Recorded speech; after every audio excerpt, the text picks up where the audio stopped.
Hi friends, welcome to flames to fashion. இப்போ நீங்கள் பார்க்குறது எங்கள் வீட்டில் உள்ள தென்னை மரம் தான்.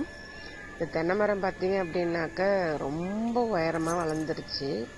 அதிலிருந்து தேங்காயெல்லாம் பறிக்க முடியல. தேங்காயெல்லாம் காய்ச்சி காய்ச்சி தானாக கீழே விழ ஆரம்பிச்சிருச்சு.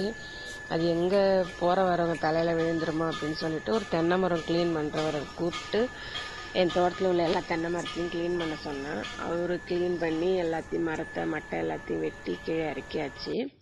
அதுலேருந்து தேங்காய் இளநீ எல்லாத்தையுமே பிரித்து தனித்தனியாக எடுத்து வச்சுருக்கோம். வீட்டுக்கு யூஸ் பண்ணுவோம், இல்லை எண்ணெய் ஆடுவோம். அதில் வெட்டி போட்ட மட்டைகள் எல்லாத்தையும் என்னுடைய ஹஸ்பண்ட் வந்து அந்த மட்டையெல்லாம் தனித்தனியாக வெட்டி எடுக்கிறாரு பாருங்க. அந்த மட்டையெல்லாம் நான் எப்பயுமே தூக்கி போட மாட்டேன். அந்த மட்டையெல்லாம் சேர்த்து வச்சு வீட்டுக்கு தேவையான பெருக்கிற தொடப்பம் நான் செஞ்சுப்பேன்.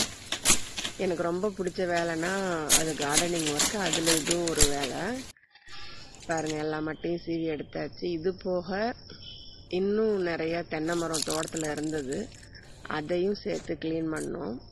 பாருங்கள், தோட்டம் முழுக்க வெறும் தென்னை மட்டையாகவே கிடக்குது பாருங்கள். அவ்வளோ தென்னை மரம் நான் வச்சுருக்கிறேன். ஒரு குறிப்பிட்ட காலத்துக்குள்ளே நம்ம தென்னை மரத்தெல்லாம் இது க்ளீன் பண்ணியே ஆகணும். அப்படி க்ளீன் பண்ணல அப்படின்னாக்கா அதில் தேள் பூரா இதெல்லாம் போய் அடையும். ஒரு தடவை தேள் எண்ணெயே கடிச்சிருக்குது தென்னை மட்டையிலேருந்து. ஸோ அந்த அனுபவத்தில் அடிக்கடி க்ளீன் பண்ணிடுவோம். பாருங்கள், மட்டை எல்லாத்தையுமே எடுத்து வெட்டி எடுத்து வச்சாச்சு. நேற்று தோட்டம் முழுக்க அப்படி கிடந்து எல்லாத்தையுமே க்ளீன் பண்ணிட்டேன். இப்போ இந்த மட்டையெல்லாம் சீவலாம் அப்படின்ட்டு உக்காந்தேன். உங்களுக்கு வந்து என்ன ஒரு ஒயிட் காலர் கேலாக தான் தெரியும். என்ன டைலரிங் பண்ணுவாங்க, ஆரி ஒர்க் பண்ணுவாங்க, வீடியோ போடுவாங்க அப்படின்னு தான் தெரியும். இந்த மாதிரி தோட்டத்து வேலை செய்கிற பண்ணை வேலை செய்கிற ஒரு பொருள் நான் தெரியாது.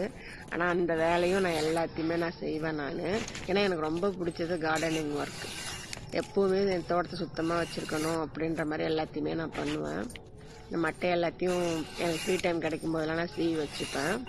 பாருங்கள், ஒன்றும் பெரிய வேலைலாம் நினைக்க தேவையில்ல, ஆனால் இந்த வேலையை வந்து நானும் செய்வேன். இன்னைக்கு வந்து என்னால் ஒரு ரெண்டு தொடப்பம் ஒத்து கலவு தான் என்னால் சீவ முடிஞ்சிச்சு. அதுக்கு மேலே சீவ முடியல, டைம் இல்லை. ஸோ இனிமேல் இருக்கிற மட்டையெல்லாம் ஒரு நாளைக்கு கொஞ்சம் கொஞ்சமாக நான் சீவி எடுத்து வச்சுருவேன். தேங்க்ஸ் ஃபார் வாட்சிங்.